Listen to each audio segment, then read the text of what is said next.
আসসালামু আলাইকুম everyone, welcome back to Ishan's mom happiness channel. আজ আমি ডালিয়া বানাবো। তার জন্য এক বাটি ডালিয়া নিয়েছি আর তার থেকে একটু কম মুগ ডাল নিয়েছি। ডালিয়াটা হলো গমের গুঁড়ো।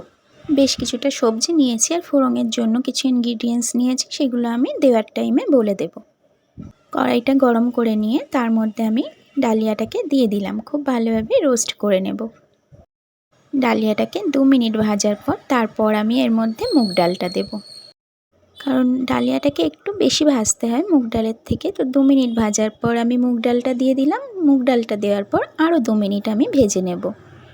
খুব ভালোভাবে ভাজা হয়ে গেছে, ডালিয়ার কালারটা একটু চেঞ্জ হয়ে গেছে, ডালিয়াটা একটু সাদা সাদা হয়ে গেছে আর ডালটাও খুব ভালোভাবে ভাজা হয়ে গেছে। এরপর আমি পানি দিয়ে এটাকে ধুয়ে নেব। পানি দিয়ে ধুয়ে পানিটাকে ফেলে দিয়ে এটা এক সাইডে রেখে দেব। এটা ভীষণই একটা হেলদি খাবার, তো এটা আপনারা ব্রেকফাস্ট বা ডিনারে বানাতে পারেন। তো এই যে পানিটাকে ফেলে দিয়ে আমি এটাকে এক সাইডে রেখে দিলাম। এরপর আমি প্রেশার কুকার নিয়ে নিয়েছি, 1 চামচ ঘি দিয়ে দিলাম আর অল্প একটু আমি এখানে রিফাইন্ড অয়েল দিয়ে দেব। আপনারা সম্পূর্ণ রান্নাটা ঘিতে করতে পারেন বা শুধু তেলেও বানাতে পারেন। এরপর আমি ফোড়নে দিয়ে দিচ্ছি শুকনো লঙ্কা, কাঁচা লঙ্কা, তেজপাতা, গোটা জিরা আর আদা কুচি।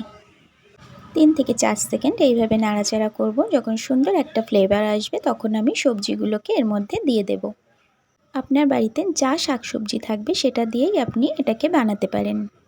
সেদিন আমার কাছে এই সবজিগুলোই ছিল, তো আমি দিয়ে দিলাম। সবজির মধ্যে ছিল কলমি শাক, পটল, লাউ, কুমড়ো, টমেটো। সবজিগুলোকে আমি 2 থেকে 3 মিনিট খুব ভালোভাবে ভেজে নেব। আপনারা এখানে আরও অন্য সবজি অ্যাড করতে পারেন বা এর মধ্যে যদি কোনো সবজিটা আপনার অপছন্দ থাকে সেটাকে আপনি স্কিপ করতে পারেন।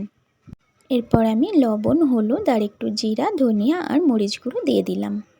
জিরা, মরিচ আর ধনিয়াটা আমি একসঙ্গেই ভেজে গুঁড়ো করে রেখেছিলাম, সেটাই 1 চামচ দিয়ে দিলাম। খুব ভালোভাবে মিশিয়ে নেব। এখানে একটু ফুলকপি দিলে খুব ভালো হয়, বাট সেদিন আমার কাছে ফুলকপিটা ছিল না। খুব ভালোভাবে মিশিয়ে নিয়ে আগে থেকে যে ডালিয়া আর মুগ ডালটা ভেজে ধুয়ে রেখেছিলাম সেটাকে এর মধ্যে অ্যাড করে দেব। এটা দেওয়ার পরও আমি 2 মিনিট খুব ভালোভাবে নাড়াচাড়া করে নেব। তো রোজ রোজ ব্রেকফাস্টে বা ডিনারে ভাত বা রুটি খেতে ভালো না লাগলে এটা বানিয়ে দেখতে পারেন। এটা বাড়ির বড় থেকে বাচ্চা সবাই খেতে পারে আর এটা সকালে এক বাটি খেলে দুপুর পর্যন্ত আর একদমই খিদে পায় না। খুব ভালোভাবে মিশিয়ে নিয়ে এর মধ্যে আমি পানি দিয়ে দেবো। এরপর পানিটা আপনি যদি এটা মাখা মাখা করতে চান তাহলে মুগ ডাল আর ডালিয়া মিলিয়ে যতটা হয়েছে তার ডাবল পানি দেবেন।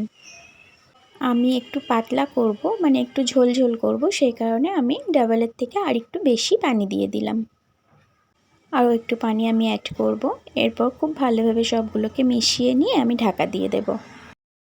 যেহেতু ডালিয়াটা গম থেকে তৈরি আর এর মধ্যে প্রচুর পরিমাণে সবজি আর ডাল আছে, তো যাদের সুগার আছে তারা নিশ্চিন্তে এটাকে পেট ভরে খেতে পারেন। তো প্রেশার কুকারটা আমার একদম নতুন, সেই কারণে আমি 3টে সিটি দিয়ে নিলাম। আপনাদের প্রেশার কুকারটা একটু পুরনো হলে আপনারা 4-5টা সিটি দিয়ে নেবেন। এরকম ধরনের আরও রেসিপি দেখতে চাইলে আমার চ্যানেলটাকে সাবস্ক্রাইব করে রেখে পাশে থাকা বেল আইকনটা প্রেস করে রাখতে পারেন। যারা অলরেডি কাজটা করে রেখেছেন তাদেরকে থ্যাংক ইউ সো মাচ। 3টে সিটি দেওয়ার পর আমি রেস্টে রেখেছিলাম। যখন নিজে থেকে ঢাকনাটা খুলে গেছে তখনই আমি ওপেন করে সার্ভ করছি। আল্লাহ হাফেজ।